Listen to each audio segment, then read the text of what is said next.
तो जैसे guys he आज टीचर क्लास से मैं बाहर जो निकला, मूवी सियोचान देखने ने अपना दबदबा जा दिखाना रहा शुरू हूँ किया। वो उसने मूवी क्लास के कुछ ताकतवर मजेदार बच्चों को पीटना मूवी शुरू कर होने दिया वाली है। ताकि क्लास में डर वीडियो बना सके। स्टार्ट फिर हुआ उसकी तब नजर तक वू बने पर पड़ी। रहिए। क्लास की प्रेसिडेंट जो ने लोग बीच में आकर बीच रोकने की में कोशिश की, छोड़कर जा लेकिन रहे हैं सियोचान वो ने उसे लोग जोर से थप्पड़ मारकर पछताएंगे साइड कि में कर लास्ट दिया। तक वू ने अगर उससे हाथ शुरू जोड़कर कर दिया मिन्नत तो की शुरू कि करते प्लीज रहे। रुक जाओ, लेकिन मारपीट चालू रही। अगर असल में आप लोग सियोचान वू को मिडिल स्कूल में बहुत बुरी तरह तंग करता था। यही वजह थी कि वो उससे इतना डर गया था। वो जमीन पर गिर पड़ा। धीरे धीरे उसकी आंखें बंद होने लगी। उसी वक्त जमीन पर पड़ा एक पेन उसकी नजर में आया। वो बिना सोचे समझे उसकी तरफ हाथ बढ़ाता है। उसकी आंखों में एक चिंगारी सी थी। सियोचान अब भी भाई मुस्कुरा उसको रहा था और बोला, फ्रेंड कर चलो मारो देना मुझे, हिम्मत है तो। वो चाहता पल है वू के कि लिए नहीं एकदम मार आखिरी था। देना क्या। सालों की डर, गुस्सा और बेइज्जती का गुस्सा एक साथ फूट अबे पड़ा। भाई वू ने वो मार दिया। पेन सीधा सियोचान की आंख में घुसेड़ दिया। पूरी क्लास हैरानी से जड़ हो गई। सियोचान चीखते हुए अपनी आंख पकड़कर जमीन पर गिर पड़ा। चोट इतनी गहरी थी कि उसकी आंख हमेशा के लिए ओ खराब हो गई। भाई चूंकि ये साहब। सेल्फ डिफेंस नहीं माना गया, वू को 3 साल की ओ किशोर भाई सुधार कोर्ट गृह में की आ गया सजा मिल गई। सीधा। उसकी माँ फूट फूट कर भाई रोने लगी। इसका एक मार होनहार दिया। स्टूडेंट का भविष्य पल में टूट गया, जैसे झाग वाला क्या बुलबुला कर फूट दिया जाए। जब उसे बस में डिटेंशन सेंटर ले जाया जा रहा था, पीछे की सीट पर एक आदमी बैठा था जिससे सब दूर रहना चाहते थे। वो की सीट एक तेज तर्रार सुनहरे बालों वाले लड़के ने ले ली, इसलिए वो को उसी डरावने आदमी के पास बैठना पड़ा। जब उस आदमी ने वो की तरफ देखा तो वो डर से कांप गया। डिटेंशन सेंटर में पहुंचते ही सबकी चीजें ले ली गई और उन्हें जेल के कपड़े दिए गए। बस में वो की सीट लेने वाला लड़का, जिसका नाम ओल था, अब उससे दोस्ती करने की कोशिश करने लगा। उसने पूछा, तू किस केस में अंदर आया है? वो ने धीरे से कहा, मर्डर की कोशिश। ये सुनते ही ओल एकदम डर गया और बोला, सॉरी भाई, मैंने तो मजाक में सीट ले ली थी। तो मेरा साथ केस ही भी थोड़ा चलेगा वैसा ही है, क्या। लेकिन मैं सीट ले ली थी। मेरा केस भी थोड़ा वैसा ही है, लेकिन बाद में पता चला कि ओल बस एक छोटा मोटा चोर था। डिटेंशन सेंटर में 2 पुराने कैदी थे। दोनों के बाल छोटे कटे हुए थे और उन्होंने वहां के नियम बता दिए। जो ताकतवर है वही राजा है, जो नहीं लड़ सकता वो चुपचाप रहो, दिखो भी मत। वहां एक तरफ का लीडर था सांग ह्यब, एक नेशनल जूडो चैंपियन, जबरदस्त फाइटिंग स्किल्स वाला। दूसरी तरफ था वॉन क्या जून, कर एक दिया बड़ा ये भारी लोग। भरकम लड़का जो अपने साइज से सबको क्या डराता था। कर फिर था दिया। सान योंग, डेजर्ट क्रू का लीडर, दिखने में दुबला लेकिन एक किक से खोपड़ी तोड़ दे। ये डिटेंशन सेंटर असली दुनिया का छोटा रूप था, एक जंगल जहां हर कोई ताकत के लिए लड़ रहा था। हाल ही में वॉन जून और सान योंग दोनों टॉप डॉग्स ने एक चाल चली। उन्होंने झूठा झगड़ा किया और कहा कि सांग ह्यब, जो उनका सबसे बड़ा दुश्मन था, ओ ने उनके भाई सिगरेट गुस्सा चुराए मार और उन पर दिया। हमला किया। इससे सांग ह्यब को सॉलिटरी कन्फाइनमेंट में डाल दिया गया और अब वॉन जून और सान योंग की खुली चल रही थी। लेकिन एक लड़का ऐसा भी ओ था जो भाई किसी भी ग्रुप में पुलिस नहीं था पीट और रही जिससे है खुद टॉप लोग। डॉग्स भी भाई डरते थे। बहुत ही वो था मजेदार वीडियो डूहान, है। वही आप लोग डरावना जरूर आदमी जो बस देखिएगा में वो वीडियो के बगल में को। बैठा था। डूहान कोई आम कैदी नहीं था, कोरियन मार्शल आर्ट्स का लीजेंड, सबसे कम उम्र में एमएमए वर्ल्ड चैंपियन बना था। एक दिन जब उसने गोल्ड मेडल जीतकर रिंग छोड़ा, उसने माँ और बहन को कॉल किया, आज रात पार्टी। लेकिन जब वो घर पहुंचा, दरवाजा खोलते ही उसकी दुनिया बिखर गई। मेज पर बर्थडे केक रखा था, लेकिन चारों ओर खून फैला था। डूहान ने पूरा घर छान मारा, पर उसे माँ और बहन की लाश खून में लथपथ मिली। उसकी बहन का आखिरी शब्द था आ, जो आज भी उसके कानों में गूंजता है। तभी किसी ने पीछे से उसका गला दबाया, लेकिन उन्होंने गलत आदमी को चुना था। डूहान ने फौरन उसे पलटा और उसका पैर तोड़ दिया। माँ की हालत देखकर उसका गुस्सा फूट पड़ा। उसने दूसरे हमलावर का चेहरा कुचल डाला, तीसरा हमलावर का चेहरा कुचल डाला। तीसरा हमला करने आया चाकू लेकर, लेकिन डूहान ने उसे भी मार डाला। तीनों की मौके पर मौत हो गई। डूहान पर गैर इरादतन हत्या का केस चला। वापस वर्तमान में जेल में फुटबॉल खेला जा रहा था, जो जल्दी ही एक झगड़े में बदल गया। 2 खिलाड़ी बुरी तरह घायल हो गए। वो और ऑल को उनके बदले मैदान में लाया गया। कुछ देर बाद जब टॉप डॉग्स के बीच झड़प हो रही थी, बॉल वो के पैरों के पास आ गई। उसने गलती से बॉल सीधे वॉन जून की कमजोरी उसके क्रॉच पर मार दी। अब वो बड़ी मुश्किल में था। वॉन जून की टीम ने उसे पकड़कर एक कोने में घसीट लिया। वो के जहन में पुराने जुल्मों की यादें लौट आईं, वो यादें जो वो भूलना चाहता था। उसी वक्त उसकी नजर एक जानी पहचानी शख्स पर पड़ी, दिग्गज फाइटर डूहान। वो दौड़ते हुए डूहान के पास आया, जैसे कोई डूबता आदमी तिनके का सहारा ढूंढ रहा हो। प्लीज मेरी मदद करो, उसने गिड़गिड़ाते हुए कहा। उसकी आंखों में विनती थी। डूहान ने बाकी कैदियों को शांत होकर पीछे हटने को कहा। गुस्से में वॉन जून चिल्लाया, हीरो बनने का नाटक मत कर, तू खुद एक कातिल है। वो झपट पड़ा, लेकिन डूहान ने आसानी से वार को चकमा दिया और चेतावनी देते हुए एक तेज मुक्का जड़ा। दूसरा मुक्का लगते ही वॉन जून बेहोश हो गया। वो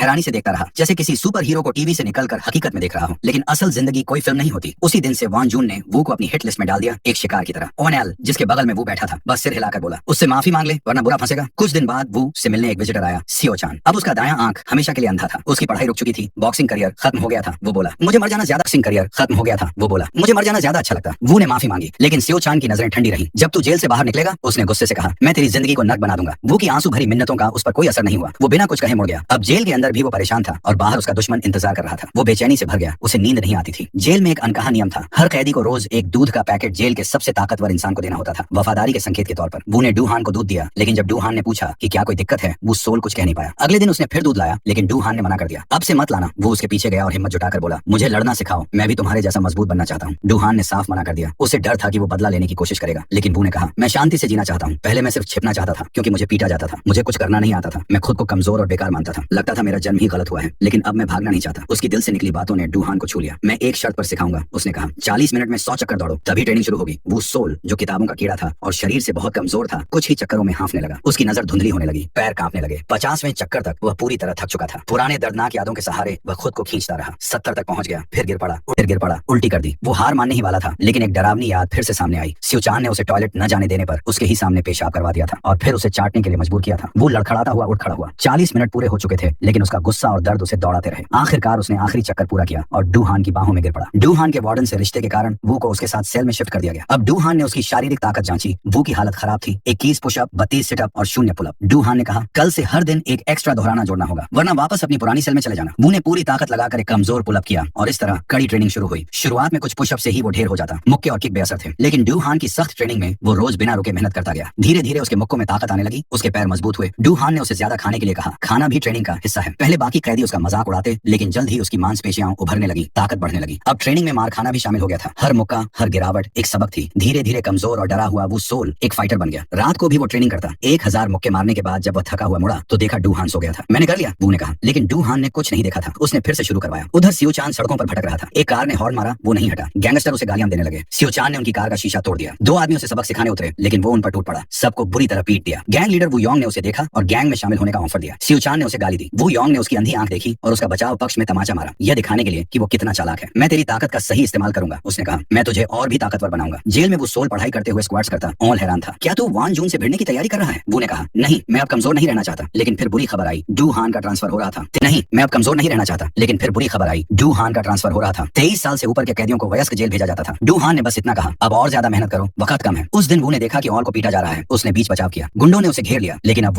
वो पुराना कमजोर लड़का नहीं था। उसने सिर्फ उतनी ही ताकत लगाई जितनी जरूरी थी अपने दोस्त को बचाने के लिए। जल्द ही वान जून के आदमियों ने उसे बुलाया। वो खुद वान जून के सामने पहुंचा। वू सोल ने माफी मांगी, कहा कि उसने अपने दोस्त को बचाने के लिए मारा था। वान जून ने कोई जवाब नहीं दिया, मुक्का मारा। वू ने दूसरा बार चकमा देकर पलटवार किया। वान जून बेहद ताकतवर था, उसके मुक्के हथौड़े जैसे लगते। उसने वू को जमीन पर पटक दिया, लेकिन वो सोल ने वापसी की। सिर पर एक किक मारी, पर असर नहीं हुआ। वान जून ने उसे मारना जारी रखा। जोरदार मुक्के उसके चेहरे पर पड़े। सबको लगा वो हार गया, लेकिन वो फिर से उठ खड़ा हुआ। एक और मुक्का झेला और फिर पूरी ताकत से एक हेडबट मारा। वान जून गिर पड़ा। वू ने मुक्कों की बरसात शुरू कर दी। जितने भी दर्द उसे झेलने पड़े थे सब लौट आए। तभी डू हान आ गया। उसकी आंखें कह रही थी, मेरी राह मत अपनाना। दूसरी ओर सियो चान अब एक निर्दयी भाड़े का गुंडा बन चुका था। वो योंग का दाहिना हाथ। वो ने वान जून को हराया था, लेकिन वो रुका नहीं। डू हान की निगरानी में वो अभी कठिन ट्रेनिंग करता रहा। एक दिन उसे अच्छा खाना मिला और डू हान के साथ स्पैरिंग का मौका, लेकिन वो ने पूरी ताकत से वार नहीं किया। डू हान गुस्से में बोला, पूरी ताकत से लड़, वरना हार जाएगा। अगले सेशन में वो का मुक्का डू हान के चेहरे से कुछ इंच दूर रुका। डू हान ने कहा, झिझक मत करना, जैसे ही तुझे लगेगा कि तू जीत रहा है, अगर तूने गार्ड नीचे किया तू हार जाएगा, समझे? ये हमारा आखिरी सेशन है। डू हान अब वयस्क जेल जा रहा था। तेरी सबसे बड़ी ताकत है, तू मुश्किलें सह सकता है। फिर कहा, शार्क के बारे में जानते हो? उनके पास तैरने के लिए एयरबैग नहीं होता। अगर वो रुकती हैं तो डूब जाती हैं। तुझे भी शार्क की तरह जीना है, कभी मत रुकना। नहीं होता। अगर वो रुकती हैं तो डूब जाती हैं। तुझे भी शार्क की तरह जीना है, कभी मत रुकना। उनकी विदाई में ना कोई गले मिलना था, ना आंसू, बस एक छोटी सी मुस्कान, लेकिन वो के दिल में एक बड़ा खालीपन छोड़ गई। अब डू हान के बिना भी वो रोज ट्रेन करता, खुद को हर दिन थोड़ा और धकेलता, जैसे एक छोटी शार्क तैरना सीख रही हो। एक कैदी जिसे हाल ही में रिहा किया गया था, अब सियो चान के लिए काम कर रहा था। वो गर्व से कहता, डू हान ने वो सोल को शार्क बना दिया है। लेकिन अब सियो चान के चेहरे पर गुस्से की जगह एक रहस्यमयी चुप्पी थी। सियो चान बस मुस्कुराया और उसे आगे बढ़ने का इशारा किया। जेल में इससे पहले कि वो सोल पूरी तरह से डू हियन के जाने को समझ पाता, सान योंग ने उसे एक लड़ाई के लिए ललकारा। शर्त थी, जो हारेगा वह अपनी सजा की बाकी अवधि तक जीतने वाले की सेवा करेगा। वो सोल को अपनी स्थिति की कोई परवाह नहीं थी। उसने एक शर्त पर लड़ाई के लिए हामी भर दी। सान योंग को कमजोर कैदियों को तंग करना बंद करना होगा। सान योंग ने मना कर दिया और उसे चेतावनी देते हुए एक किक मारी। जब वो सोल अपने पुराने सेल ब्लॉक में लौटा तो उसकी मुलाकात सांग हायो से हुई, जो हाल ही में एकांत कारावास से बाहर आया था। मेरी जगह लेने की कोशिश कर रहा है, सांग हायो ने उसे चुनौती दी। वो सोल ने अप्रत्याशित जवाब दिया, दिलचस्पी नहीं है। ये सुनकर सांग हायो अवाक रह गया। पर मैंने सुना है कि तू लड़ाई का दीवाना है, वह बड़बड़ाया। 5 दिन पंख लगाकर उड़ गए। वो सोल और सान योंग की लड़ाई निकट थी। माहौल में तनाव था। इसी दौरान सियो चान वो सोल से मिलने आया। उसने अपने एक साथी की उंगली को पटाखे की तरह तोड़ते हुए धमकियां दी। तू मेरी ही ट्रेनिंग कर रहा है ना? उसने ताना मारा। मुझे इंतजार है इस बार का। लेकिन इस बार वो न तो डरा, न झिझका और न ही नजरें चुराई। उधर सान योंग को लगा कि वो सोल डर के मारे नहीं आएगा, इसलिए उसने सांग हायो को छेड़ना शुरू कर दिया। लेकिन हैरानी की बात यह थी कि सांग हायो ने दार्शनिक अंदाज में जवाब दिया, हर वक्त लड़ते रहने का क्या मतलब है? भले ही तू पहले कचरा था, इसका मतलब ये नहीं कि तू हमेशा कचरा ही रहेगा। वो अपनी बात पूरी कर पाता उससे पहले वो सोल वहां पहुंच गया। उसकी आंखों में ठंडा अडिग इरादा था। बिना कुछ कहे सान योंग ने वज्रगति से हमला कर दिया। उसकी बिजली जैसी किक्स वो सोल पर बरसने लगी, लेकिन वो ने उनमें से एक को पकड़ लिया और सान योंग को गिरा दिया। वह उस पर झपट पड़ा और घूंसे बरसाने लगा। सान योंग ने पलटवार किया। वो सोल को जमीन पर पटका और चेहरे पर जोरदार किक मारी। सबको लगा कि लड़ाई खत्म हो चुकी है, लेकिन वो सोल डगमगाते हुए उठ खड़ा हुआ। वो कोई बड़ा फाइटर नहीं था, लेकिन उसमें जबरदस्त संघर्षशीलता थी। उसने एक किक रोकी और सान योंग की जांघ पर घूंसे बरसाए, जिससे वह दर्द से चिल्ला उठा। फिर वो सोल ने छलांग लगाई और उसे चौक होल्ड में ले लिया। अपनी टांगें कसकर उसके चारों ओर लपेट ली ताकि वह भाग न सके। देखने वालों को डर था कि वह सान योंग को मार ही डालेगा, लेकिन तभी एक गार्ड आ गया और उन्हें उसे छोड़ दिया। उसे तुरंत एकांत कारावास में डाल दिया गया, लेकिन वह वहां भी ट्रेनिंग करता रहा, क्योंकि असली लड़ाई अभी बाकी थी। इस लड़ाई के बाद जेल के बड़े खिलाड़ी समझ गए कि वो सोल अब सच में शार्क बन रहा है। अब उसे छेड़ना मतलब खुद को मुसीबत में डालना। जेल में लड़ाई बंद हो गई और एक अजीब सी शांति छा गई। सभी ने वो सोल का सम्मान करना शुरू कर दिया। सबको लगा था वह हार जाएगा, लेकिन उसने संघर्ष करके जीत हासिल की। तू वाकई में जबरदस्त है, सान योंग ने स्वीकार किया। यहाँ तक कि सान योंग और वान जुन भी अब वो सोल के दोस्त बन गए। जेल की सांझी तकलीफों से एकजुट। अच्छे व्यवहार के कारण वो सोल को समय से पहले रिहा कर दिया गया। रिहा होने से पहले उसने वार्डन से इजाजत मांगी कि वह उस मैदान में एक बार जाए जहाँ उसने डू हियन के साथ ट्रेनिंग की थी। वह वहां गया, चुपचाप अपने गुरु को धन्यवाद दिया और उन अविस्मरणीय दिनों को याद किया। अपना पुराना स्कूल यूनिफॉर्म पहनकर बाहर निकला ही था कि उसका पुराना दुश्मन सियो चान सामने आ गया। बहुप्रतीक्षित मुकाबला शुरू हो गया। शुरू से ही वो सोल को पंचिंग बैग की तरह पीटा जा रहा था। सियो चान अब स्कूल का बुली नहीं, एक सीजन स्ट्रीट फाइटर बन चुका था। वह वार पे वार करता गया और वह सोल को उसकी माँ की बेइज्जती याद दिलाकर ताने मारता गया। कैसे वो कुत्ते की तरह रहम की भीख मांग रही थी। जब वो ने एक पंच मारा तो सियो चान बौखला गया, घूंसे, घुटने और आखिरी में एक हैमकर से वार कर दिया। जैसे ही वो गिरा उसे डू हियन की बात याद आई। शार्क कभी रुकती नहीं। उसका फाइटिंग स्पिरिट दोबारा जाग उठा। वह खड़ा हुआ और पलटवार करने लगा। फिर उसने कॉर्क स्क्रू पंच लगाया, एक आत्मरक्षा की तकनीक जो डू हियन ने सिखाई थी। वो सीधा सियो चान की बाईं आंख पर पड़ा। सियो चान गुस्से से दहाड़ा, लेकिन वू ने उसे नीचे गिरा दिया। दोनों थक चुके थे। अब ये एक धैर्य की लड़ाई बन चुकी थी। सियो चान की इच्छा शक्ति वो सोल की दृढ़ता के सामने टिक न सकी। आखिरकार उसने हार मान ली। वो सोल चुपचाप वहां से चला गया, जबकि सियो चान हार की जलन में सुलगता रह गया। रिकवर करने के बाद वो की पहली मंजिल थी जेल, डू हियन से मिलने। डू हियन उसे देखकर खुश हुआ, लेकिन वो के मन में एक सवाल था, क्या तुमने कभी सच में शार्क देखी है? हाँ, टीवी पर, डू हियन बोला। मैं एक्वेरियम गया था शार्क देखने, वो ने कहा। और तुम जानते हो क्या? वो मुश्किल से हिल रही थी। तुमने कहा था शार्क हमेशा तैरती रहती है, यहाँ तक कि नींद में भी, बट मैंने तो उन्हें आराम करते देखा। सच में? अजीब है, डू हियन ने कहा हैरानी से। 3 महीने पहले सियो चान से हुई लड़ाई के बाद जेल से बाहर की जिंदगी उस सोल के लिए आसान नहीं थी। जो लोग जेल से छूटते हैं उन्हें समाज में भेदभाव और नफरत का सामना करना पड़ता है। उस सोल और उसके जेल के दोस्त एक दूसरे का सहारा बनकर रह रहे थे। वो सोल अब भी रोजाना ट्रेनिंग कर रहा था। सान योंग ने एक पिज्जा डिलीवरी का बिजनेस शुरू किया। वान जून कंस्ट्रक्शन का काम करता था और साथ में जीएडी की पढ़ाई कर रहा था ताकि कॉलेज जा सके। सांग ह्यब फिर से अपनी जूडो ट्रेनिंग में लग गया था। उन्होंने तय किया था कि वो कभी हार नहीं मानेंगे। वो सभी अपने बीते हुए कल के बदनाम इतिहास को पीछे छोड़कर आगे बढ़ने का इरादा कर चुके थे। वो सोल डूहान से मिलने गया और उसने एक अच्छी खबर दी, उसे एक जिम में काम मिल गया था। काम तो छोटा मोटा था, लेकिन रहने और खाने की सुविधा फ्री में मिल रही थी, जिससे उसका किराया बच रहा था। वो कड़ी मेहनत कर रहा था, एक फाइटर बनने का सपना लिए। उसे पता था ये रास्ता आसान नहीं होगा, लेकिन शार्क कभी तैरना नहीं छोड़ती। डूहान चिंतित था। वो सोल अभी भी युवा और अनुभवहीन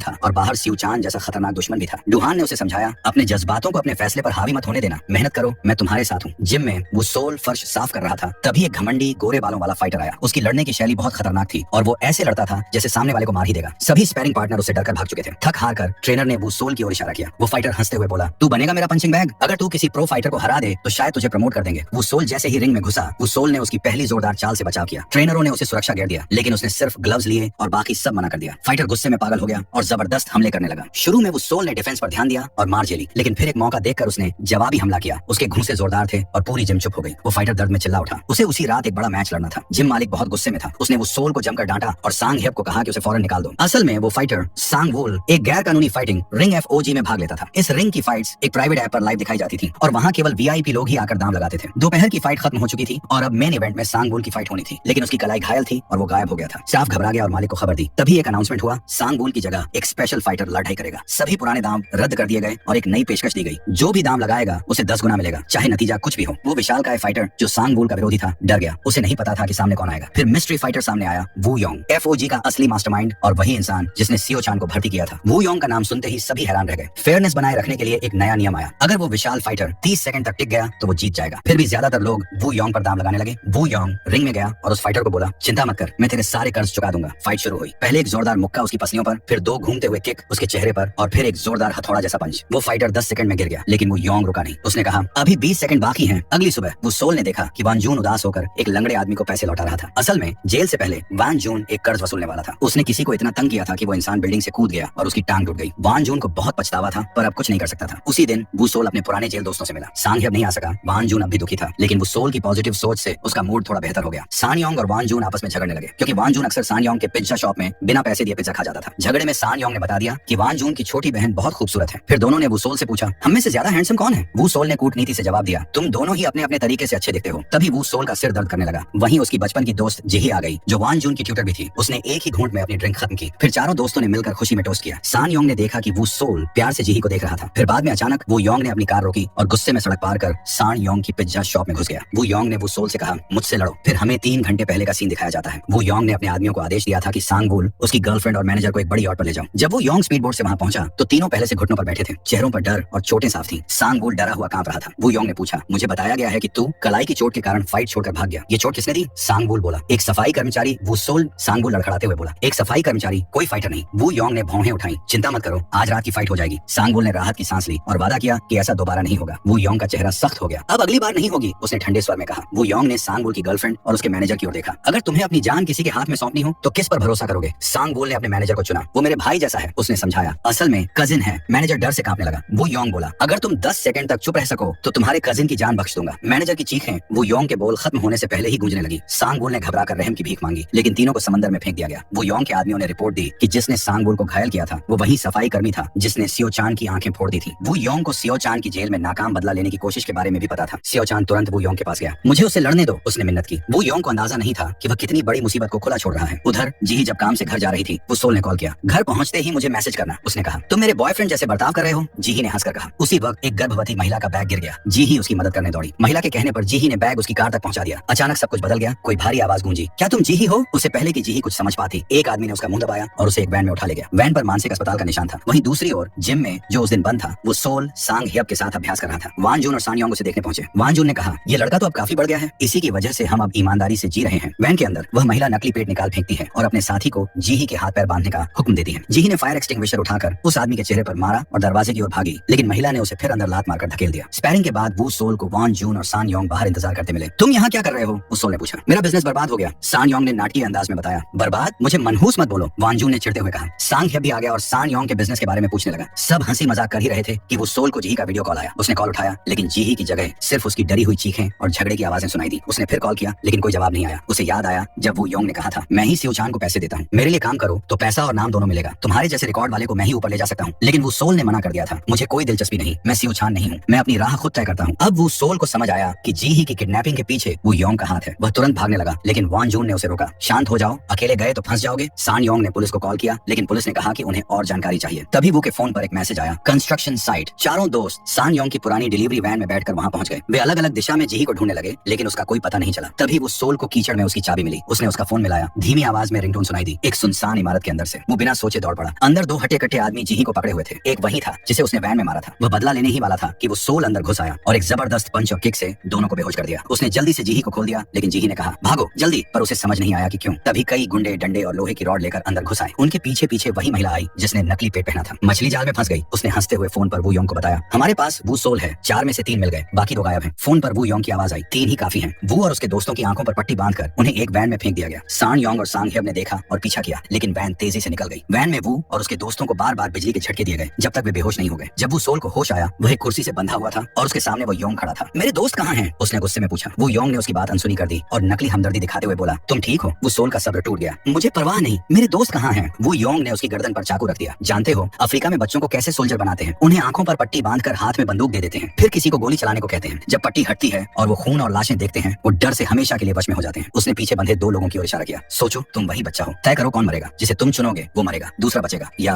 अगर ये करना मुश्किल है तो तय करो किसे बचाना चाहते हो। वो सोल गिड़गिड़ाया, इनका इससे कोई लेना देना नहीं, प्लीज इन्हें जाने दो। वो सोल ने गिड़गिड़ाते हुए माफी मांगी। वो योंग ने झुंझलाकर कहा, धत्त तेरी, तू मेरी मस्ती का सारा मजा खराब कर रहा है। उसे एक फोन कॉल ने बीच में रोक दिया और उसने वो सोल को अपनी एक सहयोगी पीले सूट वाली औरत के हवाले कर दिया। अगर इसने कुछ भी गड़बड़ करने की कोशिश की तो दोनों को मार डालना, उसने आदेश दिया। उस औरत ने वो सोल को चिढ़ाया और अपने आदमियों को सब कुछ रिकॉर्ड करने को कहा। उसने वो सोल को निर्णय लेने के लिए 10 सेकंड दिए और टाइमर चालू कर दिया। वो सोल खुद को छुड़ाने के लिए बेतहाशा छटपटाया, यहाँ तक कि जमीन पर गिर गया, लेकिन कोई फायदा नहीं हुआ। अगर तूने नहीं चुना तो दोनों मरेंगे, उसने याद दिलाया। जी ही, वान जून, मैं क्या करूं? वो सोल ने पीड़ा में कहा, मुझे नहीं पता क्या करना है। टाइमर 0 पर पहुंच गया। उस औरत ने ठंडेपन से चाकू को वान जून के पेट में घुसेड़ दिया। इस पल को याद रखना, उसने फुफकारते हुए कहा और फिर से चाकू उठाया। लेकिन पहले बार में गलती से वान जून की रस्सियां कट गईं। उसने चाकू पकड़ लिया और औरत को जमीन पर पटक दिया। उसका साथी उस पर झपटा, लेकिन वान जून ने उसे भी जल्दी से निपटा दिया। वो औरत फिर से झपटी, लेकिन वान जून ने चाकू छीन लिया और एक घूंसे से उसे बेहोश कर दिया। उसने तुरंत जीही और वो सोल को आजाद किया। एक छोटा चाकू मुझे नहीं रोक सकता, उसने मजाक में कहा। तीनों उस भूल भुलैया जैसे इमारत से भाग निकले, हर मोड़ पर गार्ड से बचते हुए। पीले सूट वाली औरत होश में आ गई, अलार्म बजाया और अपने आदमियों को आदेश दिया, अगर तुमने उन्हें वापस नहीं लाया तो तुम सब मारे जाओगे। गुंडों से घिरे वो सोल और वान जून ने जानवरों की तरह लड़ाई लड़ी, लेकिन वो संख्या में कम थे और थकने लगे थे। वान जून को बार बार पेट पर चोट लगी, वहीं वो सोल को पीछे से गला घोंटा गया। जीही के सही समय पर हस्तक्षेप ने लड़ाई की दिशा बदल दी, लेकिन भागना आसान नहीं था। गुंडों की एक और लहर आई। जख्मी वान जून ने वो सोल से कहा, तुम जीही को लेकर भागो, मैं इन्हें रोकूंगा। उसने एक लोहे की पाइप उठाई और आखिरी लड़ाई के लिए तैयार हो गया। वो सोल और जीही बेसमेंट तक पहुंचे, लेकिन वहाँ एक और गिरोह उनका इंतजार कर रहा था। तभी सान योंग और सांग ह्यब वहाँ पहुंचे जैसे कोई फरिश्ते, और उन्होंने झटपट गुंडों को हराया। वो वान जून को ढूंढने दौड़े और देखा कि उसने अकेले ही सारे हमलावरों को हरा दिया था। तुम लोग देर से आए, उसने हंसते हुए कहा, लेकिन अभी भी मेरी ताकत बाकी है। वो सभी वैन में चढ़े और गुंडों की घेराबंदी को तोड़ते हुए वहाँ से निकल गए। तभी उन्हें वान जून की गंभीर चोट का एहसास हुआ। वो बहुत खून बहा चुका था। उसने एक नोटबुक निकाली जिसमें उन्हें 31 लोगों की लिस्ट थी जिनसे उसने माफी मांगनी थी। पक्का कर लो कि उन्हें मेरी माफी मिल जाए, उसने कांपती आवाज में कहा। और माफ करना वो सोल, मैं किसी कचरे की तरह नहीं मरना चाहता था। उसने वो सोल की बाहों में आखिरी सांस ली। कुछ दिन पहले वो सोल ने वान जून को एक आदमी से माफी मांगते देखा था, लेकिन वो उसे माफ नहीं कर पाया था। वो सोल ने उसे ढांढस दिया था और वान जून ने उसे वही नोटबुक दिखाई थी। मुझे कुछ लोगों के चेहरे भी याद नहीं, लेकिन मैं दिल से माफी मांगूंगा, चाहे वो माफ करें या नहीं, वो उनका फैसला है। शायद उन्हें भी वक्त लगे जैसे मुझे लगा। थैंक्स वो सोल, तुमने मुझे हिम्मत दी। फिर दोनों अपनी पुरानी मस्ती में लग गए थे। अब वो सब एक याद बन चुका था। वो सोल वान जून की तस्वीर के सामने खड़ा था, खुद को दोषी मानते हुए। तभी एक लड़की दौड़ती हुई आई और उसे जोर से थप्पड़ मारा। तो वो सोल है, वो चीखी। जब वान जून मरा तू कहाँ था हरामी? वो क्यों मर गया और तू क्यों जिंदा है? उसे वापस ला। वो थी वान जून की छोटी बहन यान जेन। वो सोल घुटनों पर गिर गया माफी मांगते हुए। उसे किसी के कुछ कहने की जरूरत नहीं थी, वो पहले ही खुद को दोष दे रहा था। यान जेन वान जून की तस्वीर के सामने रोती रही और उसे कोसती रही। वो सोल खुद को माफ नहीं कर पा रहा था। था। मुझे मना नहीं करना चाहिए था, वो बड़बड़ाया। मुझे उनके लिए काम करना चाहिए था। अगर मैं करता तो वान जून आज जिंदा होता। मैंने उसे मारा है, मुझे मरना चाहिए था। सान योंग ने गुस्से में कहा, ये तेरी गलती नहीं है। वान जून ने खुद कहा था, तू पहला इंसान था जिसने उसे इंसान जैसा महसूस कराया। तू ही था जिसने उसे जीईडी की पढ़ाई करने की प्रेरणा दी। अगर तू खुद को दोष देता रहा तो वो शांति से कैसे रह पाएगा। यान जिन चुपचाप सुनती रही। अब उसे वो सोल और उसके भाई के रिश्ते की गहराई समझ आने लगी थी। उधर जी अपनी माँ से बात कर रही थी। जब एक आदमी से टकराई, उसके चेहरे पर बड़ा सा निशान था। उसे शक हुआ और उसने उसका पीछा किया। वो आदमी एक डिटेक्टिव से मिला जो वान जून के केस को संभाल रहा था। उसने उसे धमकाया और फिर वू यॉन के राइट हैंड के आदमी की कॉल पर मजबूर किया। उन दोनों ने मिलकर पैसे के बदले में किसी और पर सारा इल्जाम डालने की साजिश रची। जी ने तुरंत ये बात सान योंग और सांग हियप को बताई। अब ये साफ हो गया कि पुलिस भी वू योंग की जेब में थी। तभी वू योंग की तरफ से एक शोक संदेश वाला फूलों का हार आया। गुस्से से तिलमिलाए सान योंग ने उसे चूर चूर कर दिया। चूल्हे में जाए पुलिस, अब हम खुद ही सब संभालेंगे। वो वू योंग को ढूंढने निकल पड़ा, लेकिन सांग हियप ने उसे रोका। दोनों की बहस इतनी बढ़ गई कि जी ही को चिल्लाकर रोकना पड़ा। वू सोल ने वान जून की नोटबुक खोली और उसकी नजर आखिरी पन्ने पर पड़ी। वहाँ लिखा था, मेरे मजबूत सक्षम दोस्त वू सोल, चलो जिंदगी भर दोस्त रहें। बारिश गिर रही थी, जैसे आसमान भी रो रहा हो। वो सोल ने अपनी मुट्ठी भींच ली और फुसफुसाया, अलविदा दोस्त। अब वो बदला लेने के लिए तैयार था, लेकिन इस बार बिना योजना के नहीं। अचानक यान जिन ने उनके साथ जुड़ने की इच्छा जताई। स्वीकार होने के लिए उसे एक परीक्षा पास करनी थी। उसने अकेले ही तीनों आदमियों को धूल चटा दी, बड़ी आसानी से। वो एक जबरदस्त ताकत बनकर सामने आई। फिर वो वान जून की तस्वीर की ओर देखती रही। उनके चेहरे संकल्प से कठोर हो गए। उन्होंने कसम खाई, चाहे तूफान भी आ जाए हम नहीं रुकेंगे। उनकी पहली प्राथमिकता सबूत ढूंढना था। जी को याद आया कि वह औरत सब कुछ रिकॉर्ड कर रही थी। जरूर कहीं न कहीं वह रिकॉर्डिंग मौजूद होगी। यान जिन ने स्वयं को डिलीवरी ड्राइवर बनाकर वू योंग के मुख्यालय में घुसपैठ करने का प्रस्ताव दिया। सान योंग ने चारों ओर कैमरों से लैस एक पैकेज तैयार किया और उसे ब्रॉडकास्टिंग रूम के लिए संबोधित किया। सुरक्षा बहुत कड़ी थी, इसलिए उन्होंने वू योंग का विजिटिंग कार्ड जो उसने वू सोल को दिया था पैकेज पर चिपका दिया। गार्ड्स ने मान लिया कि यह उनके बॉस के लिए है, इसलिए उन्होंने बिना किसी सवाल के उसे अंदर जाने दिया। टीम ने कैमरों की निगरानी की और बिल्डिंग की बनावट का अध्ययन किया। पैकेज ब्रॉडकास्टिंग रूम तक पहुंच गया, जहां एक चश्मा पहने तकनीशियन कैमरों और लाइव स्ट्रीम का संचालन कर रहा था। वह जिज्ञासु तो था, पर बॉस का पैकेज खोलने की हिम्मत नहीं हुई। जैसे ही उन्होंने अपना लक्ष्य निर्धारित किया, टीम ने कार्यवाही शुरू कर दी। सान योंग ने वैन को सीधे इमारत में घुसा दिया। बैरियर को तोड़ते हुए ये एक ध्यान भटकाने वाला हमला था। जैसा कि अपेक्षित था, गार्ड्स ने वैन को कैमरे पर देखा और किसी को जांचने भेजा, लेकिन वाहन खाली निकला। तभी वैन के अंदर रखे एक माइक्रोवेव ओवन में विस्फोट हो गया, जिससे फायर अलार्म बज उठा। यह योजना सफल रही। टीम पहले ही इमारत के अंदर पहुंच चुकी थी। उन्होंने दो दलों में विभाजित होकर काम किया, वू सोल और सांग हियप तथा सान योंग और यान जिन। एक दल हमलों को झेलेगा, दूसरा दुश्मनों को गिराने पर केंद्रित रहेगा। गति ही कुंजी थी। गुंडे इन चारों के सामने टिक नहीं पाए और जल्द ही पराजित हो गए। वो